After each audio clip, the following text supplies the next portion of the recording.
Have you ever read those cartoons newspaper? I know sometimes you have not very popular today to read newspaper. Many people just go to the TV and watch the news, right? Not much on a newspaper, or sometimes you read the news on the internet. But a time ago, I remember there was a cartoons on a newspaper that sometimes you go there to read. And the cartoonists put those messages there because they want to transmit a certain message to the public, and they want to convey some message, and if they put another way besides not being a cartoon, they would not get too many readers. And that calls attention for people to read what they are trying to convey. Some time ago, a cartoonist, a New Yorker cartoonist, put a cartoon on a newspaper. And it was supposed to be funny, but it was not funny at all. It was a cartoon of a preacher, and the preacher was with both of his hands up to his neck, and he stood behind the pulpit, and he looked at his congregation, and he said, "We gather here today because we had it up to here." And that is a very good subject for this morning, isn't it? We gather here today because we had it up to here. If you look at the world today, the things the way are going, it's really appropriate to say that. Really appropriate to say that. All we see is disasters. These people being killed, kidnapped, suffering, disease upon disease, killing people constantly. Tears, crying, people dying. Constantly, in the whole world, everywhere you go, you'll see those things. And I remember when I was, many years ago, when I was in Brazil, I heard some people saying that if you pick up the newspaper and you twist it, Paulo probably already heard that too, if you twisted a newspaper, you get blood out of it. And I don't think it's any different today. In fact, I believe that probably got worse.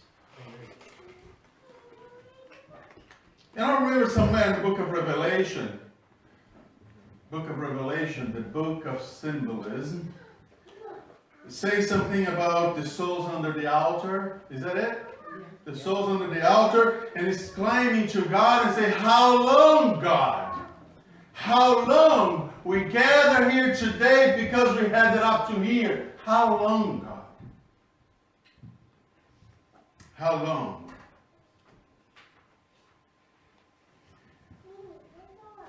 How do you think God feels this morning? I don't think we need any New Yorker cartoonist to tell us that, do we? We can go to the panoramic description of the 7th chapter of Daniel, since we have been studying the book of Daniel, right? Panoramic description of the 7th chapter of Daniel, verse 9 and 10, which Emily just read. And it says here, Daniel chapter 7, verse 9 and 10, "As I watched, thrones were set in place." It doesn't matter what version you're reading. Was set in place, and the Ancient One took his throne. His clothing was white as snow, and his hair of his head was like a pure wool. His throne was fire and flames, and his wheels were burning fire, and steam fire issued and flowed out from his presence. 1,000 served him, and 10,000 times 10,000 he stood attending him. The court was set in judgment, and the books were opened. And you see, the whole court of the judgment was set there. Was said with before. It was open the books, and God come and he says, "Enough is enough. I had it up to here. Let's judge everyone. Enough is enough. We gather here today because we had it up to here. Bring the books." God says, "Bring the books, open them all up. Put them all exposed." Why books? Why does God need books? Why does he need books? Why does God have books at all? Does he need to trigger his memory? Does God need the books to remember? It's almost sacrilege to think that, isn't it? Why books? Why books at the judgment? Imagine God scratching his head and said, "Oh, I was going to save someone and now I can't remember who it was." Why God need books? Let's turn our page to the book of Matthew, Matthew chapter 10. It's something that God is very peculiar about, and he knows what he's doing. God is very peculiar about Matthew chapter 10 and verse 30. Listen what he says here. And even the hairs of your head are all counted. Look at the congregation right now. I can see that all of us, God knows everything about all of us. And what is that school teacher? Sabbath school teacher. She told her students at the Sabbath school that the hairs of our head in average, it's about 100,000 hairs. And look at you right now, I see that some of us have significantly less. But it doesn't matter how many you have, God knows how many you have. God knows. And if one hair fall out of our head, he knows. Especially when we look at the verse before. When you look at the verse before, that God says here in verse 29, "Are not 2 sparrows sold for a penny? Yet no one of them will fall to the ground apart from what your Father." If God knows everything about the birds, if one dies, God knows. If he knows how many hairs you have on your head, why God need books? Why does God need books? Does he need books to jog his memory? Does God need books to help him? I like the beautiful passage that Isaiah has on chapter 49 of Isaiah. Isaiah chapter 49. I love this passage. Chapter 49, Isaiah 49, verse 15 and 16. Can a woman forget her nursing child or show no compassion for the child in her womb? Even this may forget, yet I will not forget you. See, I have inscribed you on the palm of my hands. Your walls are continually before me. Amen. I have you right here on the palm of my hand. I don't need the books to remember you. I know you. That's what God said. I remember when I was in my 20s, I was living in Brazil, and I was working in the bank, and I started saving some money to buy a car. But I had very little to put aside every month, so I decided to get another job to work a night shift.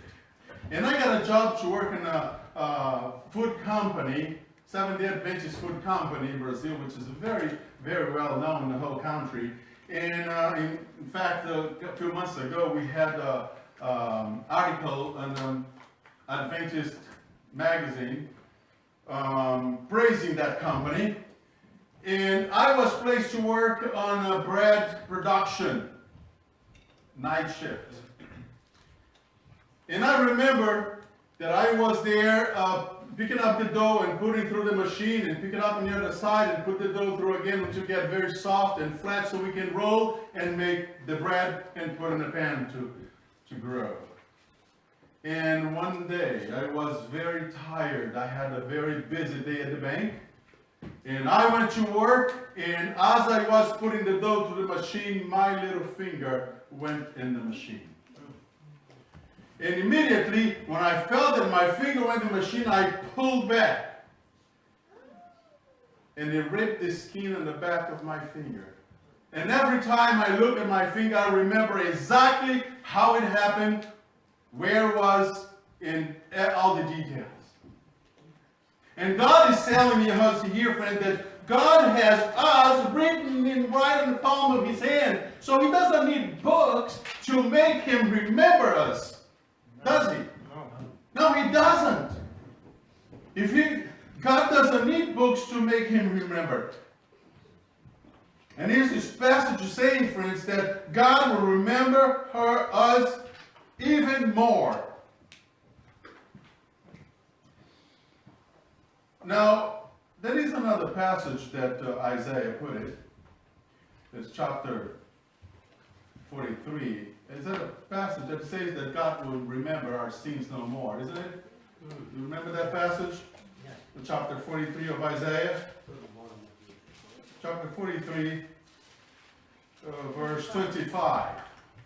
Chapter 43, verse 25.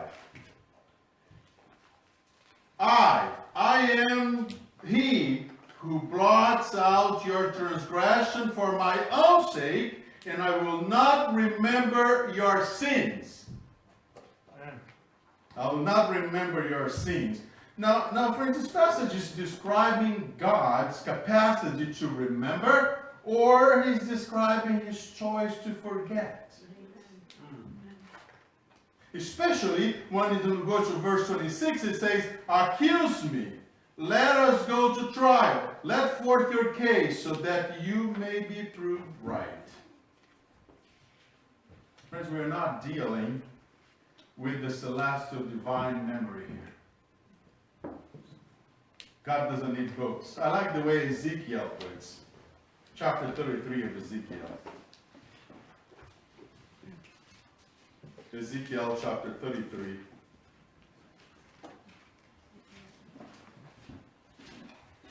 And verse 14 and 15. Ezekiel 33, verse 14 and 15.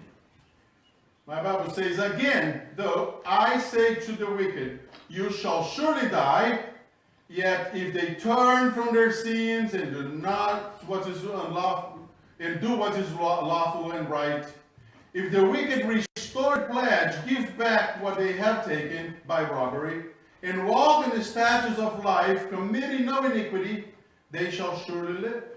They shall not die. What God is telling us here, from the point is, God's telling you here that my registry, my books, whatever I write that in the book does not hold against you. As long as you confess your sins, that you repent and confess your sins. I will not hold against you. Amen. So now if God remembers everything, if God remembers how many hairs, He knows how many hairs on your head. He remembers, friends, everything about you. He remembers every tear that you had. He remembers every suffering that you had, every frustration that you have, He remembers. He knows everything, and He's watching carefully, and He knows every single detail of our lives. God doesn't need books. He does not need books. Now, if God remembers all those things, why books, God? Why do you need books? Why does God need books? Daniel plainly described the court was seated. For whom are the books? Let's go back to Daniel chapter 7. Daniel chapter 7. It's very, very clear here why God needs books. Verse 10. Verse 10. 1,000 served Him, and 10,000 times 10,000 stood, is attending Him.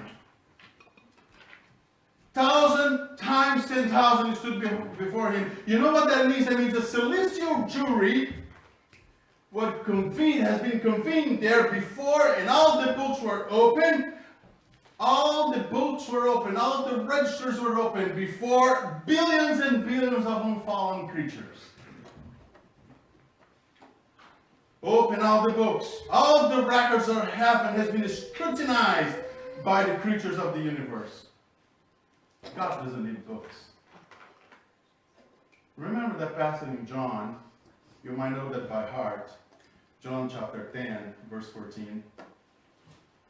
You probably know that by heart. John 10, verse 14. I am the good shepherd. I know my own, and my own knows me. If you know God, God knows you. And I like the way Paul wrote in 1 Corinthians chapter 8, verse 3. 1 Corinthians chapter 8, verse 3.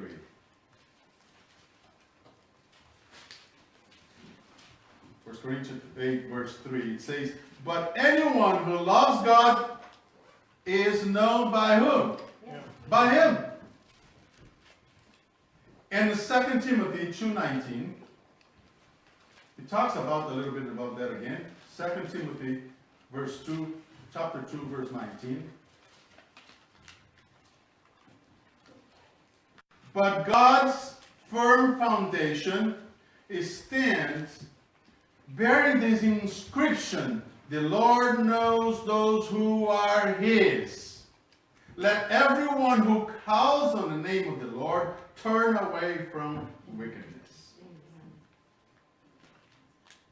The judgment is in session now, and God is on trial.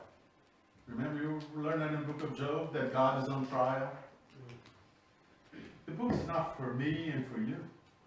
The book's not for us. The book are not for God either. The books are just all for all the fallen creatures of the universe. The judgment is set.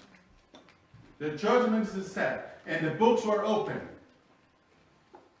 Let's go back to the book of Daniel, chapter 7, verse 25. Because the friends, the enemy continue accusing each one of us, continue accusing God. Daniel chapter 7, verse 25. He continues accusing God since the foundation of the world. And he says, he shall speak words against the Most High. He shall wear out the holy ones of the Most High. He shall attempt to change the sacred seasons in the law. And they shall be given into his power for time, 2 times, and half a time. Satan continues persecuting and accusing people. We gather here today because we had it up to here. And verse 26, then the court shall sit in judgment, and his dominion shall take away. Isn't that good to hear that? Isn't that good to hear that? His dominion shall be taken away. And it says to be consumed and totally destroyed. I didn't hear anything. Amen. Amen. Amen. His dominion is going to be taken away. Amen. Will come the day, friends, that no sickness, no death, no suffering in this world. You're never going to have to have a tear dropping from your eyes anymore. No more suffering, no more frustration, no more disappointment. Will come a day that God say, we gather here today because we had it up to here. Enough is enough. Then you saw that day. God is on trial. Satan continues to accuse, and he says, I am going to turn the heat up. Is that your people, God? Is that your people? I'm going to turn the heat up. Do you have wood? Do you have electric stove at home? How many of you have electric stove at home? Have electric stove. When you look at the electric stove, you see that it's all black and the stove is off, right? When you start turning up, turn to low, medium, high, high, high. When you turn that, you see that it's burning. It's really red. That's burning red. And Satan looked at God and said, I'm going to turn the heat high, high. I'm going to turn all the way up. When they see that burning, when they see the heat, all your people, all those who say they love you, they're going to forsake you. They don't love you. And God looked at Satan and said, you want to take me on that? I'll take you on that. Amen. I'll take you on that. Amen. Go ahead, turn your heat up. I'll take you up on that. Daniel 7 is very clear. The God we serve is willing to open the books for the whole universe to see. Come, full disclosure of God. Come, take a look. Did I do right? Did I do right? Would you rather have Satan or Lucifer governing you? Did I do well? Look at the books. I have nothing to hide. Amen. God is saying, I have nothing to hide. God's opened the books wide so everyone can see. And everyone here, I hope to be able to see. Amen. Someday, friends, Jesus will come back to this planet and He'll take us home to live with Him forever. And there will be judgment all over again. We'll be judged all over again. Jesus is going to come and He says, bring the books. Bring all the books. Open up all the books. I want everyone to see the books. Bring the videotapes. I want everyone to see. And Jesus is going to come right behind you. And He's going to show you every single detail of your life. And He's going to show you, do you see now? Do you see now? Do you see why you live your life the way you did? Do you see now why things happen in your life the way it happened? Do you see now? And then you look at Jesus with your eyes full of tears. And it says, Lord, if I had to do all over again, I would not change a bit.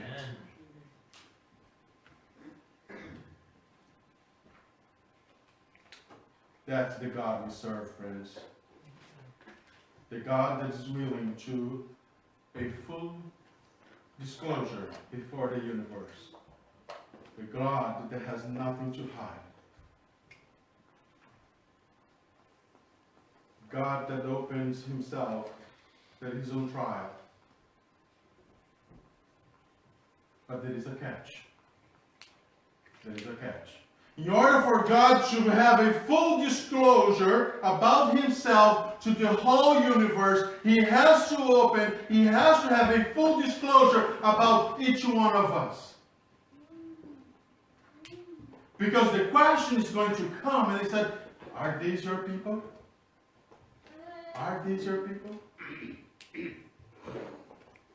And when they're going to look, the whole universe, the whole infallible universe is going to look at the books and they're going to see if each one of us deserves to be there, if each one of us are allowed to be there. Every single action that we had in our lives, it's written in the books. And most hidden secrets of our heart is there, written in the books. 1 Peter chapter 4, verse 17. I'm not going to go there. But it says, for the time has come for judgment to begin at the house of God. Amen. It's going to be start with us. Amen. And it says, if it begins with us first, what will be the end of those who do not obey the gospel of God? And Ecclesiastes chapter 12, verse 13 and 14 says, fear God and keep His commandments, for this is the whole duty of everyone. Everyone. For God will bring every work into judgment, including every secret things, whether good or evil. Every secret thing. There is nothing that you do behind doors that God doesn't know. He knows everything. But then, friends, there is a promise. There is a beautiful promise. Jesus said, if you hear in John chapter 5, verse 24, it says, very truly I tell you, if anyone who hears my words and believes in Him who sent me has eternal life, and does not come under judgment, but has passed from death into life. So what we have to do, hear the words of God and keep the words of God. Jesus is calling each one of us, hey, come to me. Come to me and you have eternal life. Let me represent you at the judgment. If I am your advocate at the judgment, you can't lose. Amen. You can't lose. I know it's quite redundant to ask, but the question is He your Lord? In a Russian book by the name Incognito, there is a story of a Russian foresters The Russians men to cut timber, they go all the way up to the mountain to cut timber. And the top of the hill, they cut the timber and they send all the timber down to the river. And he carefully constructed a giant slope, a slope chute. And he made up with the wood, polished, very slippery to beat the bend. And sliding down that slope, all the way down to the river. Because of the nature of the chute and the slipperiness, sometimes the forester says, I'm not going to walk all the way down there and come back up again. No, I'm just going to sit there, and they sit on the chute, and they hold on the axe handle, and they slide on the chute with the trunk. And the seventh forester was one day that he decided to do that. He sat on the chute to go down. When he was going down, he heard a voice at the top of the hill and says, there is a trunk come right behind you. And he looked and he saw that trunk comes in all speed down that chute. And it was going to hit him. But when he saw, he tried to get off, but his foot got stuck. He couldn't let his foot free. And he has only a few seconds to think about it. And without thinking, he just grabbed his axe and he cut his foot off. He jumped clear. He was crippled for life, but he was still alive. This morning, friends, there is not much time left before Jesus comes. The court is now in session. The books are open. If you have anything against the judge, cut it out. If you have anything against the judge, cut it off. May God bless you. Amen.